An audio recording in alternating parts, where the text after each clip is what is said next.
Hello guys, welcome back to channel. Sir video में पढ़ने जाते हैं क्लास 7 एनसीईआरटी साइंस का chapter number 2 nutrition in animals. So इसके पहले के वीडियो में हम इस चैप्टर को पढ़ चुके हैं और इस वीडियो में हम इस चैप्टर को आगे कंटिन्यू करेंगे। तो जो हमारा चैप्टर है ना, बेसिकली इसमें बताया जा रहा है एनिमल्स और ह्यूमंस के डाइजेस्टिव सिस्टम के बारे में। तो जो हम ह्यूमन बीइंग हैं, हम अपना खाना खाते हैं और हमें उससे एनर्जी मिलती है। पहली चीज़ नहीं, हम लोग काम कैसे करते हैं। अगर हमारी बॉडी को काम करना है तो हमारी बॉडी को चाहिए एनर्जी। अब हमारी बॉडी को एनर्जी कैसे मिलती है? तो हमारी बॉडी को एनर्जी मिलती है ये प्रोटीन, फैट्स, विटामिन, इन्हीं सब की मदद से। तो ये सब जो होता है ना, जब हम खाना खाते हैं, सो बेसिकली जो ह्यूमन डाइजेस्टिव सिस्टम है उसमें बहुत सारे पार्ट्स होते हैं। जितने भी पार्ट्स होते हैं सबका अपना एक अलग ही रोल होता है। हर एक पार्ट अपना एक बहुत ज़्यादा इंपॉर्टेंट रोल प्ले करता है। तो सबसे पहला पार्ट आ जाता है बगल कैविटी, फिर दूसरा आ जाता है वो ओसोफेगस, तीसरा आ जाता है स्मॉल इंटेस्टाइन, चौथा आ जाता है लार्ज इंटेस्टाइन, फिर पांचवा आ जाता है हमारा एनस, या फिर आप बोल सकते हो रेक्टम। तो जो बगल कैविटी होती है उसका क्या काम होता है? सबसे पहले देखते हैं बगल कैविटी में कौन कौन सी चीज़ें आती हैं। तो जो हमारी बगल कैविटी होती है उसमें आती है कुछ चीज़ें जैसे कि टीथ, टंग। तो जो हमारी बगल कैविटी होती है उससे हम खाना लेते हैं, मतलब कंज्यूम करते हैं, और जो टीथ से उनकी मदद से छोटे छोटे पार्ट्स में ऐसे काट के तोड़ देते हैं। फिर उसके बाद क्या होता है, बगल कैविटी जो होती है उससे जो खाना होता है वो ओसोफेगस नाम की एक पाइप टाइप की आप बोल सकते हो वो होती है। वो कनेक्ट होती है स्टमक और बगल कैविटी के बीच में। तो वो जो पाइप होती है ओसोफेगस नाम की, उस पाइप में खाना चले जाता है माउथ से पूरा च्यू व्यू होके। जो पाइप होती है वो पतली सी होती है, तो इसलिए जो खाना है उसको पूरा ऐसे नहीं निगल सकते हैं, और हमें खाने को निगलना भी नहीं चाहिए, हमेशा च्यू करके खाना चाहिए।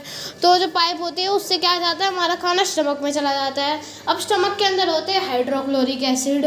तो जो हमने खाना खाया उसमें छोटे छोटे से जो माइक्रोस्कोपिक बैक्टीरियाज होते हैं ना, जो कि हम अभी नॉर्मल आंखों से हम उन्हें देख ही नहीं सकते। हमें उसके लिए क्या चाहिए होता है, माइक्रोस्कोप। और जो माइक्रोस्कोपिक बैक्टीरियाज होते हैं ना, ये बहुत ज़्यादा खतरनाक होते हैं। ये हमारे स्टमक में बहुत ज़्यादा दिक्कत कर सकते हैं हमारे स्टमक को। तो अब उन्हें निकालने के लिए क्या चाहिए? तो फिर जो हमारा पेट होता है वो क्या करता है, सीक्रेट करता है हाइड्रोक्लोरिक एसिड को। जो हाइड्रोक्लोरिक एसिड होता है उसका काम क्या होता है? तो हाइड्रोक्लोरिक एसिड का काम होता है जो हमारा पेट है उसके अंदर जो बैक्टीरियाज है छोटे छोटे से ना, उनको मारना। तो ये जो बैक्टीरियाज होते हैं वो वैसे तो हमें कोई नुकसान नहीं पहुंचाते हैं, बट जब इनकी संख्या बढ़ जाती है ना तो ये हमें बहुत ज़्यादा नुकसान पहुंचाते हैं। फिर जो हमारा पेट होता है, जब उसे प्रॉब्लम होगी तो वो क्या करेगा, हाइड्रोक्लोरिक एसिड को सीक्रेट करेगा, हाइड्रोक्लोरिक एसिड को बनाएगा। तो हाइड्रोक्लोरिक एसिड है वो बहुत ज़्यादा स्ट्रॉन्ग एसिड होता है, और वो क्या करता है, उस बैक्टीरियाज को मार देता है। अब बात आ जाती है कि बैक्टीरियाज हमारे पेट के अंदर जाते कैसे हैं। हम तो बैक्टीरिया वगैरह नहीं खाते। तो जो बैक्टीरियाज होते हैं ना, मैंने आपको बताया ना कि ये बहुत ज़्यादा छोटे छोटे होते हैं, मतलब इसे हम नॉर्मल आई से नहीं देख सकते हैं। इन्हें देखने के लिए हमें चाहिए होता है माइक्रोस्कोप। तो ये जो बैक्टीरियाज होते हैं वो इतने छोटे छोटे होते हैं ना, वो जो फूड हम खाते हैं, जो भी फूड पार्टिकल्स होते हैं जो हम खाते हैं, उसमें ये आके बैठ जाते हैं, हमें मिल जाते हैं, और हम फूड के साथ इन बैक्टीरियाज को भी खा लेते हैं।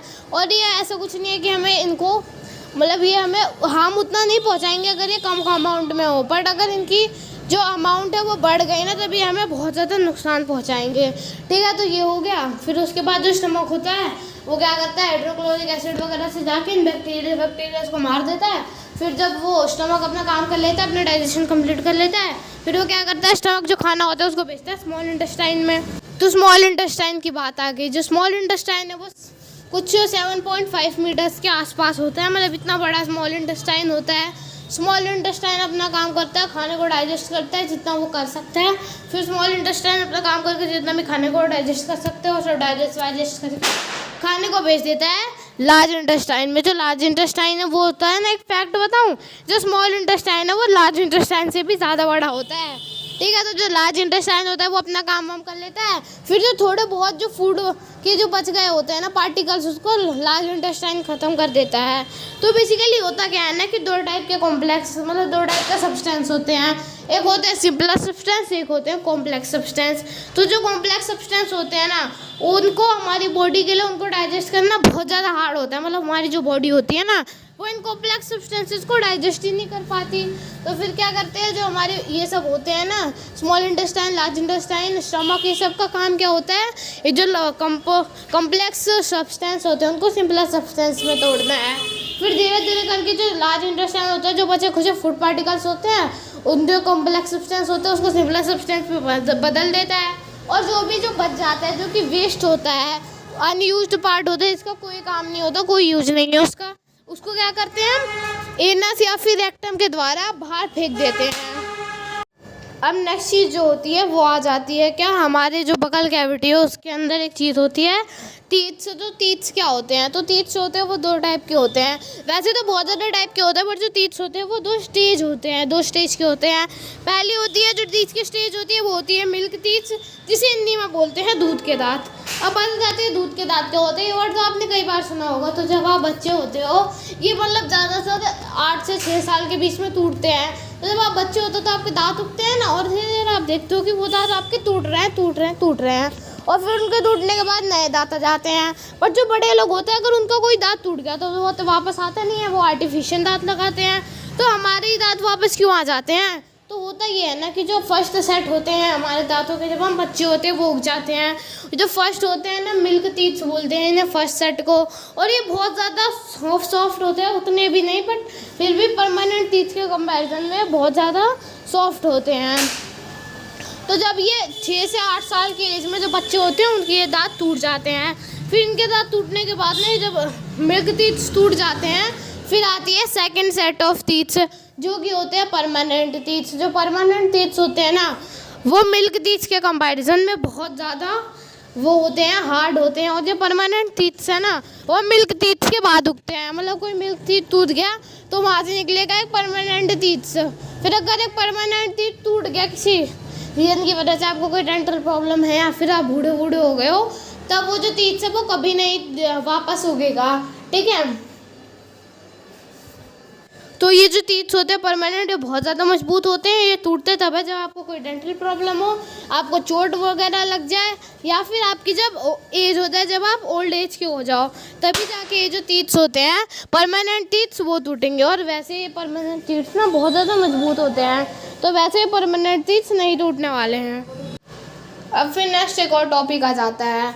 तो जो हमें इतना सब कुछ पता है हमारे ह्यूमन डाइजेस्टिव सिस्टम के बारे में, कौन सा पार्ट कहाँ पे होता है, कैसे होता है, उनके क्या काम होते हैं, तो बात ये आ जाती है ना कि ये सब हमको पता चला तो चला कैसे। सबसे पहले किसने पता लगाया था, और हमें पता लगा तो लगा कैसे। सो ये जो वर्किंग ऑफ स्टमक है ना, वो डिस्कवरी उसके पीछे की एक बहुत ज़्यादा मज़ेदार किस्से के साथ हुई थी। तो हुआ ये था ना कि एक मार्टिन नाम का एक आदमी होता है, ठीक है, वो मतलब एक काइंड ऑफ बोल सकते हो उसे, वो सोल्जर होता है। तो जो सोल्जर होता है वो क्या करता है, उसे ना एक शॉर्ट गन की गोली आके लग जाती है। जो शॉर्ट गन की गोली होती है ना, वो बहुत ज़्यादा तेज आके उसे लगती है, वो उसके पेट को बहुत ज़्यादा बुरी तरह से डैमेज कर चुकी होती है। जहाँ पे वो गोली लगी थी ना, वहाँ पे एक होल सा हो गया था, वो पूरा आर पार दिख रहा था, ठीक है। तो उसको जल्दी से ले जाके एक आर्मी डॉक्टर के पास लेके गया। तो जो आर्मी डॉक्टर, उन्होंने देखा ठीक है सब, फिर उसकी ट्रीटमेंट करी, गोली निकाली, पर जो होल था ना उसे वो पूरी तरह से बंद नहीं कर पाए। तो उन्होंने सोचा कि यार ये तो बहुत ही ज़्यादा अच्छा मौका है मेरे लिए कि मैं रिसर्च कर सकता हूँ पेट के अंदर की चीज़ों का। तो जो डॉक्टर है उन्होंने मार्टिन से परमिशन ली कि मैं आप पे कुछ एक्सपेरिमेंट करना चाहता हूँ, क्या मैं कर सकता हूँ। तो मार्टिन ने भी परमिशन दी, ठीक है तुम कर सकते हो। तो फिर उसके बाद उन्होंने मार्टिन को वैसे करा, और फिर बहुत ज़्यादा ग्रेट ऑब्जर्वेशन की। उस होल के ज़रिए उन्होंने पूरे पेट का अंदर का सिस्टम देखा, वो कैसे काम कर रहा है वो देखा। फिर जब मार्टिन खाना खाता था तो वो कहाँ से होके कहाँ जाता था, कैसे डाइजेस्ट होता था, वो सारी चीज़ें उन्होंने देखी और बहुत ज़्यादा अच्छे से ऑब्जर्व किया, और तब जाके उन्हीं की वजह से हम इतना कुछ जान पाए, ठीक है। तो उसके बाद जो डाइजेस्टेड फूड होता है वो ब्लड वेसल्स के थ्रू जो इंटेस्टाइन होता है उसकी वॉल्स में आ जाता है, और इस प्रोसेस को बोलते हैं अब्जॉर्प्शन, ठीक है। तो ये जो इनर वॉल होती है ना स्मॉल इंटेस्टाइन की, उसमें 1000 ऑफ फिंगर लाइक आउटग्रोज होते हैं। मतलब ये जो इंटेस्टाइन की वॉल होती है, इसमें बहुत ज़्यादा फिंगर जैसे ना आउटग्रोथ होते हैं, तो उन फिंगर जैसे आउटग्रोथ मतलब फिंगर जैसी चीज़ों को बोलते हैं विली, सिंगुलर विलीज। ठीक है, तो ये विली जो है ना वो बहुत ज़्यादा, आपको पता है कि जो विली है वो क्या काम करते हैं हमारे इंटेस्टाइन के अंदर का। तो ये जो विली है ना वो इंक्रीज करते हैं surface area for absorption of the digested food, मतलब जो डाइजेस्टेड फूड है उसके ऑब्जॉर्प्शन के लिए जो सरफेस एरिया होता है वो विली ही बढ़ाते हैं। जो हर एक विली होता है ना उसके पास नेटवर्क होता है थिन स्मॉल ब्लड वेसल्स का, जो कि उसकी सरफेस में होती हैं।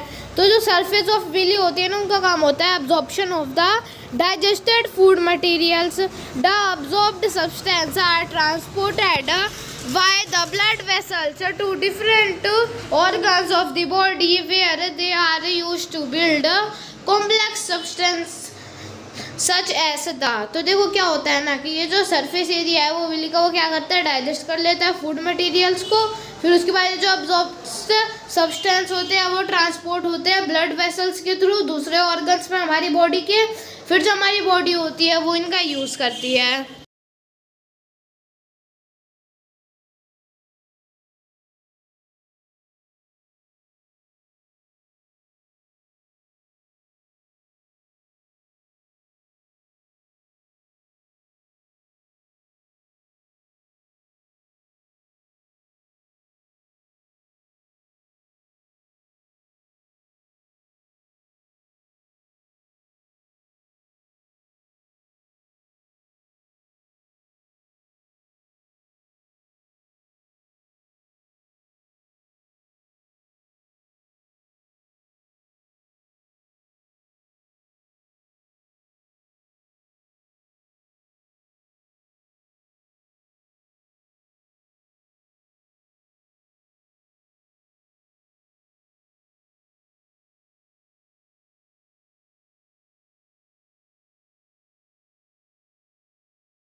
तो जो प्रोटीन जैसी चीज़ें होती है ना वो विली की हेल्प से मिलती है हमारी बॉडी को, और प्रोटीन बहुत ज़्यादा इंपॉर्टेंट होता है हमारी बॉडी के लिए।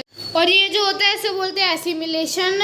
इन the cells glucose break down with the help of oxygen into carbon dioxide and water and energy is release. The food that remains undigested and unabsorbed enters into large intestine. ठीक है, तो small intestine ने अपना काम कर दिया, फिर ये जो सेल्स होते हैं सेल्स के अंदर क्या होता है, ग्लूकोज होता है वो ब्रेक डाउन होता है ऑक्सीजन की हेल्प से कार्बन डाइऑक्साइड और वाटर में, फिर उसके बाद एनर्जी रिलीज हो जाती है, हमें एनर्जी मिलती है। फिर जो फूड अभी भी अनडाइजेस्टेड और अनअब्जॉर्ब बच जाता है, मतलब जो स्मॉल इंटेस्टाइन अब डाइजेस्ट नहीं कर सकता, अब स्मॉल इंटेस्टाइन उसमें से काम की चीज़ें अब्जॉर्ब नहीं कर सकता है स्मॉल इंटेस्टाइन, अब वो आगे कुछ नहीं कर सकता उस फूड के साथ, तो ये फूड हो जाता है वेस्ट स्मॉल इंटेस्टाइन के लिए। तो अब ये जो वेस्ट हो जाता है स्मॉल इंटेस्टाइन के लिए वो क्या करते हैं, इस फूड को फेंक देती है लार्ज इंटेस्टाइन में। अब हम पढ़ेंगे कि लार्ज इंटेस्टाइन क्या होता है और वो इस फूड के साथ क्या करता है। ठीक है, तो फिर उसके बाद जो लार्ज इंटेस्टाइन होता है वो एक widely and shorter than small intestine. तो लार्ज इंटेस्टाइन होता है वो छोटा होता है स्मॉल इंटेस्टाइन से, ये कुछ 1.5 मीटर होती है इसकी लेंथ। इसका काम ये होता है ना कि वो वाटर को अब्जॉर्ब कर लेता है, वाटर और कुछ नमक को अब्जॉर्ब कर लेता है अनडाइजेस्टेड फूड में से।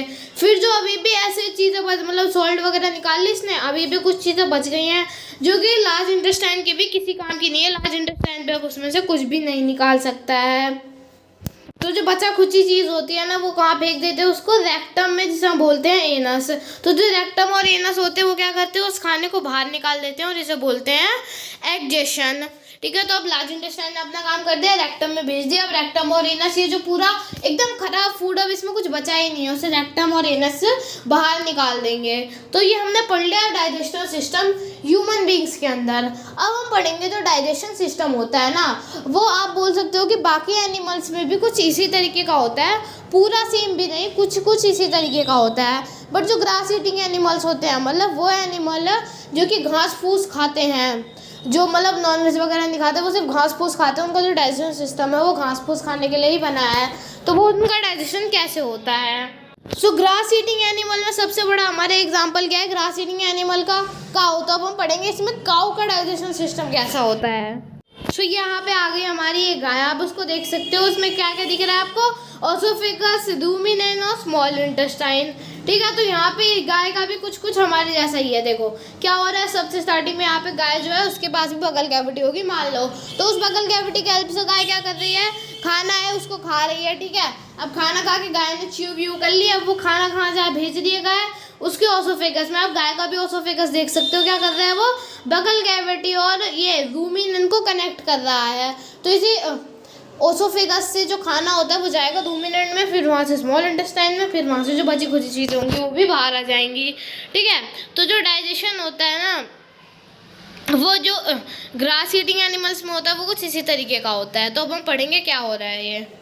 तो कुछ जो ग्रास ईटिंग एनिमल्स होते हैं ना, वो खाने को एक बार तो खा लेते हैं, बट वो उसे एक जगह पे स्टोर कर लेते हैं और वहाँ से जब उन्हें भूख लगती है तो वो वापस उस खाने को निकाल लेते हैं, और इन एनिमल्स को बोलते हैं रूमिनेंट्स। तो जो ग्रास होती है ना वो इस चीज़ में बहुत ज़्यादा रिच होती है, मतलब एक चीज़ ग्रास के अंदर बहुत ज़्यादा अमाउंट में पाई जाती है, तो उस चीज़ का नाम होता है सेल्यूलोस। तो जो सेल्यूलोस है वो एक चीज़ है जो ग्रास के अंदर बहुत ज़्यादा हायर अमाउंट में पाई जाती है। तो जो सेल्यूलोस होता है वो क्या होता है, तो ये जो सेल्यूलोस होता है वो एक तरीके का कार्बोहाइड्रेट होता है जो कि ruminants like cattle, deer, ETC ये सब होते हैं वो खा सकते हैं। हम ह्यूमन बीइंग और दूसरे जानवर खा तो सकते हैं, बट उतनी आसानी से ये हमें डाइजेस्ट नहीं होगा। तो अब इसके पीछे का रीज़न पढ़ते हैं कि नहीं भाई गाय ही क्यों बनी है, मतलब गाय और ग्रास ईटिंग एनिमल्स में ऐसा क्या है कि वो घास खा सकते हैं और हम क्यों नहीं खा सकते। तो जो ग्रास में होता है ना उसमें सेल्यूलोस होता है, और जो रूमिनेंट्स होते हैं उनके पास क्या होता है, एक स्पेशल टाइप का बैक्टीरिया होता है, और ये जो स्पेशल टाइप का बैक्टीरिया होता है ना वो उनकी हेल्प करता है सेल्यूलोस को डाइजेस्ट करने में, और ये इन्हीं एनिमल्स में होता है और किसी एनिमल में नहीं होता और किसी ह्यूमन में भी नहीं होता है। इसीलिए कोई ना एनिमल सेल्यूलोस मतलब घास को डाइजेस्ट कर सकता है, ना कोई ह्यूमन घास को डाइजेस्ट कर सकता है। इन ग्रास ईटिंग एनिमल्स को मतलब इन रूमिनेंट्स को छोड़ के सिर्फ रूमिनेंट्स ही घास को डाइजेस्ट कर सकते हैं।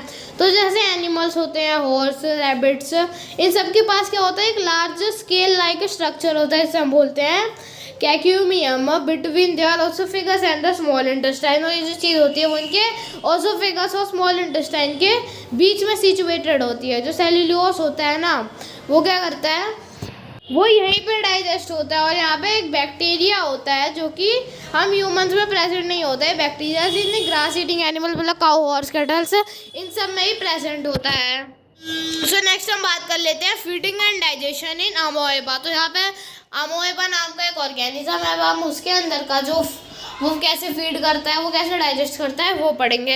हमने ग्रास ईटिंग एनिमल्स का भी पढ़ लिया कि वो सिर्फ मतलब घास खाते हैं, उनकी बॉडी घास खाने के लिए बनी है, घास जो होती है उसमें सेल्यूलोस बहुत ज़्यादा अमाउंट में प्रेजेंट होता है, और जो ह्यूमन्स और बाकी एनिमल्स है वो नहीं कर सकते घास को डाइजेस्ट। जो ये सेल्यूलोस होता है उसको बहुत ज़्यादा डाइजेस्ट करना मुश्किल होता है, और ये काम करते हैं एक बैक्टीरिया, वो बैक्टीरिया प्रेजेंट होते हैं गाय और कुछ ग्रास ईटिंग एनिमल्स में, तभी वो सेल्यूलोस मतलब घास को खा पाते हैं। Amoeba is a microscopic single cell organism found in pond water. तो जो अमोएबा होता है ना वो एक माइक्रोस्कोपिक सिंगल सेल्ड ऑर्गेनिज्म होता है। सिंगल सेल्ड ऑर्गेनिज्म का मतलब होता है एक ऐसी ऑर्गेनिज्म जो कि एक ही सेल से बने हों। जो हम ह्यूमन बींग्स हैं हम बहुत सारे सेल से मिलकर बने हैं, बट कुछ ऐसे छोटे से माइक्रोस्कोपिक ऑर्गेनिज्म होते हैं जो कि सिर्फ एक सेल से बने होते हैं, तो ऐसे ऑर्गेनिजम्स को बोलते हैं सिंगल सेल्ड ऑर्गेनिज्म। तो जो अमोएबा है वो एक माइक्रोस्कोपिक मतलब बहुत छोटा, जिसे हम अपने नॉर्मल आई से नहीं देख सकते हैं, और सिंगल सेल्ड ऑर्गेनिज्म है जो कि पॉन्ड वाटर में मिलता है, मतलब पॉन्ड का जो वाटर होता है वहाँ पे मिलता है। जो अमोएबा होता है उसके पास सेल मेम्ब्रेन होता है, एक राउंडेड डेंस न्यूक्लियस होता है and many small bubble like vacuoles होते हैं। In its cytoplasm amoeba constantly change its shape and position. तो ये जो अमोएबा होता है ना वो हर टाइम उसकी शेप और जो पोजीशन होती है वो चेंज करता रहता है, और उससे फिंगर लाइक आउटग्रोज निकलते रहते हैं जिसे बोलते हैं सूडोपोडिया और फॉल्स फीट। जो कि फूड को कैप्चर करने में उसकी हेल्प करते हैं। तो यहाँ पे नीचे 2.10 में आप अमोएबा को देख सकते हो किस टाइप का, और यहाँ पे आप देख रहे हो ना उसके कुछ निकल रहा है फिंगर जैसे, तो वही होते हैं सूडोपोडिया। और यहाँ पे ये सूडोपोडिया जो वर्ड है यहाँ पे जो हाईलाइटेड है ब्लैक कलर से, उसमें पी भी लगा है। तो ये जो सूडोपोडिया वर्ड होता है ना, इसमें पी जो होता है वो साइलेंट होता है, मतलब ऐसे वो पिसोडोपोडिया होता है बट उसमें ये जो पी होता है वो साइलेंट होता है। और अगर आपको समझ नहीं आ रहा हो तो आप इसे मतलब सूडोपोडिया को फॉल्स फीड भी बोल सकते हो। Amoeba feeds on some microscopic organism. तो जो अमोएबा होता है वो खुद एक माइक्रोस्कोपिक ऑर्गेनिज्म है, छोटा सा वो होता है, एक सेल का बना होता है। तो वो भी क्या खाएगा, वो भी माइक्रोस्कोपिक ही ऑर्गेनिजम्स खाएगा, क्योंकि बड़े ऑर्गेनिज्म खुद उसे खा जाएंगे। तो वो भी क्या करता है, माइक्रोस्कोपिक ऑर्गेनिजम्स खाता है। तो फिर उसके बाद जब उसे फूड का मतलब उसे पता लगता है कि जो फूड होते हैं, तो वो अपने सूडोपोडिया मतलब जो उसके फिंगर होते हैं उसे बाहर निकालते हैं और फूड को पकड़ लेते हैं। और जो फूड होता है वो ट्रैप्ड हो जाता है, फंस जाता है फूड वेगल्स में। फिर जो डाइजेस्टिव जूसेस होते हैं वो सूडोपोडिया छोड़ता है फूड वेगल्स में। फिर उसके बाद वो जो फूड होता है उसको छोटे छोटे सिंपलर सब्सटेंस में वो सूडोपोडिया कन्वर्ट कर देता है, छोटे छोटे सब्सटेंस में। फिर उसके बाद डाइजेशन, अब्जॉर्प्शन ये सब होता है। फिर जो वो अब्जॉर्ब कर लेता है, उसके जो काम वगैरह होते हैं, मतलब जो भी उसके काम की चीज़ें होती हैं, फिर उन्हीं की हेल्प से वो अपनी बॉडी को मेंटेन करता है, काम कर पाता है, हिल डुल पाता है। तो ये सारी चीज़ें करता है वो। सो आई होप कि आपको ये चैप्टर समझ आ गया होगा और यहाँ पे ये चैप्टर एंड हो चुका है। सो अगर आपको वीडियो पसंद आया तो इस वीडियो को लाइक कर दीजिए, चैनल पर नए तो चैनल को सब्सक्राइब कर दीजिए। Thank you for watching. और अगर आपको ये वीडियो पसंद आई हो तो इस वीडियो को अपने दोस्तों के साथ शेयर भी कर दीजिए, ताकि वो भी इस चैप्टर को अच्छे से समझ सकें।